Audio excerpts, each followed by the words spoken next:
মাননীয় প্রধানমন্ত্রী পহেলা বৈশাখ বাংলা নববর্ষে কৃষকদের জন্য যে কৃষি কার্ড বিতরণের পরিকল্পনা হাতে নিয়েছেন, সেটা সারা বাংলাদেশের সকল উপজেলায় কৃষকদের হাতে কবে নাগাদ পৌঁছতে পারে আপনার কাছে সবিনয়ে জানতে চাই। আপনাকে অগ্রিম নববর্ষের শুভেচ্ছা জানাচ্ছি। ধন্যবাদ মাননীয় প্রধানমন্ত্রী। মাননীয় সদস্য তাহসিনা রুশদীর, আপনি একটি সম্পূরক প্রশ্ন করতে পারেন। ধন্যবাদ মাননীয় স্পিকার। মাননীয় প্রধানমন্ত্রী, আপনি প্রথম বলেছেন স্বপ্ন নয় পরিকল্পনা, কথা নয় কাজ। আপনি আপনার নির্বাচনী ইস্তেহার বাস্তবায়নের কাজ শুরু করে সেটা প্রমাণ করেছেন, যা দেশের সকল মহলে প্রশংসিত হয়েছে।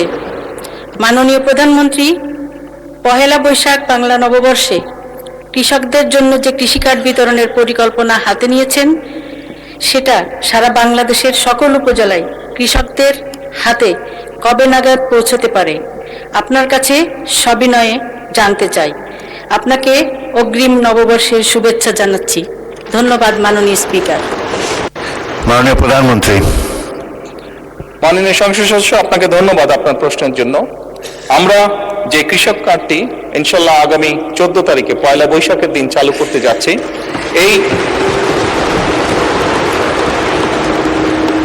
এই পাইলট কর্মসূচির আওতায় এরই ভিতরে আমরা প্রায় মোটামুটিভাবে 22,000 বিভিন্ন ধরনের কৃষক, প্রায় 22,000কে এই পাইলট প্রজেক্টের আওতায় নিয়ে এসেছি। বাংলাদেশের 10টি জেলায় এই কর্মসূচি আমরা শুরু করতে যাচ্ছি। আপনি যদি জিজ্ঞেস করেছেন যে কবে নাগাদ সমগ্র বাংলাদেশে এটি সকল কৃষককে আমরা দিতে পারবো, বাংলাদেশে সরকারের কাছে যে হিসাব আছে তাতে প্রায় 2,75,00,000 কাছাকাছি কৃষক আছে, প্লাস মাইনাস। আমরা ইনশাল্লাহ পর্যায়ক্রমিকভাবে আগামী কয়েক বছরের মধ্যে চেষ্টা করব, আমাদের সরকারের পরিকল্পনা রয়েছে সকল কৃষকের কাছে পর্যায়ক্রমিকভাবে পৌঁছানোর জন্য। ধন্যবাদ।